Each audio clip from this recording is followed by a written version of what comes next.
Mabasa sa San Mateo 28:20 nga nagaingon, sa pagtudlo kanila pagbantay sa tanan gayud nga akong gisugo kaninyo. Ug aniya ako uban kaninyo sa tanang mga adlaw hangtod sa katapusan sa katuigan. Klaro jud kani mga igsuon din sa San Mateo nga nagpasalig jud siya nga naguban siya sa tang adlaw din sa kalibutan. Yang mabasa gina nato sa Juan 1:1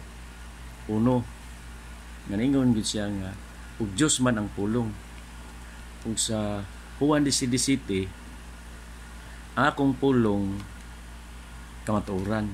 Kung basa sa nimo sa 1 Juan 5:6 nga ang Espiritu gyud nagpamatuod nga si Kristo gyud ang kamatuoran. Nya nagpaila gina si Kristo nga naagihapon siya nagpabilin din ni sa kalibutan. Bisag wala na siya makita sa dagway sa tao.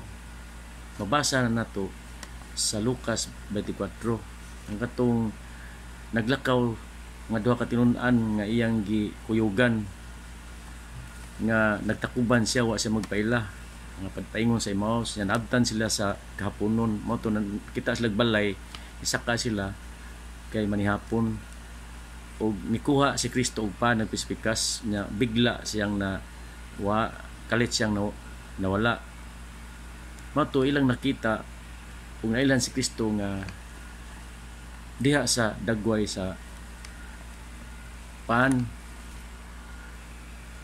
ug giangkon pa gyud na niya sa Juan 6:51 mari sa 52 nga ningon gyud siya nga ako man ang pan nga buhi nga nanaog gikan sa langit. Nga ang pan nga akong gihatag kaninyo mga kununod alang sa kinabuhi sa kalibutan. Mabasa sad nimo sa Juan 1:14 nga ningon gyud nga ang pulong nahimong unod ug mipuyo diri kanamo ug nakita namo iyang himaya ingon nga anak sa Dios.